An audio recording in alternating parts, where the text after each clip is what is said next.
ஒரு முயல் தற்கொலை செய்ய முடிவெடுத்துச்சான். பாவம் முயல் என்ன செய்யும்? ஒரு பக்கம் வேடன் வரட்டுறான், இன்னொரு பக்கம் நாய் துரத்துது, மறுபக்கம் புலி. இப்படி எந்த பக்கம் திரும்பினாலும் எதிரிகள் துரத்துறாங்க. சரி, இனி நாம வாழ தகுதியற்ற விலங்குன்னு அந்த முயல் முடிவெடுத்துச்சு. அதுக்கப்புறம் எப்படியெல்லாம் தற்கொலை பண்ணலாம்னு யோசிச்சு பார்த்துச்சு. யோசிச்சு பார்த்து ஒரு முடிவுக்கு வந்துச்சு. குளத்துல குதிச்சு தற்கொலை பண்ணிக்கலாம்னு நினைச்சு ஒரு குளத்துக்கு போச்சுது. குளத்துக் கரையில சில தவளைகள் இருந்துச்சு. முயல பார்த்த உடனே தவளைகள் பயந்து குளத்துக்குள்ள தாவிச்சுது. இத பார்த்த முயல் சிந்திக்க ஆரம்பிச்சது.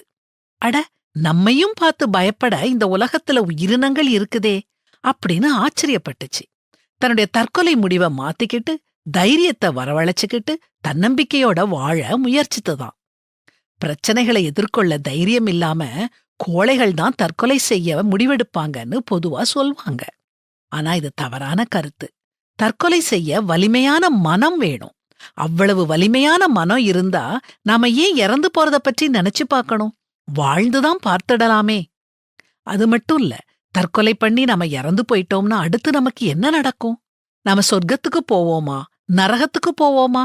கடவுள் நமக்கு குறிச்சு வச்ச நாளுக்கு முன்னால நாம தற்கொலை பண்ணி இறந்து போயிட்டா நாம எப்படி பரலோகத்துக்கு போக முடியும்? நரகத்துக்கு போய் இங்க கஷ்டப்படுறத விட அங்க அதிக கஷ்டப்படணுமா? இப்படி அறிவாளிகள் யோசிப்பாங்க. நீங்க அறிவாளி தானே? நீதிமான்கள் கூப்பிடும்போது கர்த்தர் கேட்டு அவர்களை அவர்களுடைய எல்லா உபத்திரவங்களுக்கும் நீங்களாக்கி விடுகிறார்.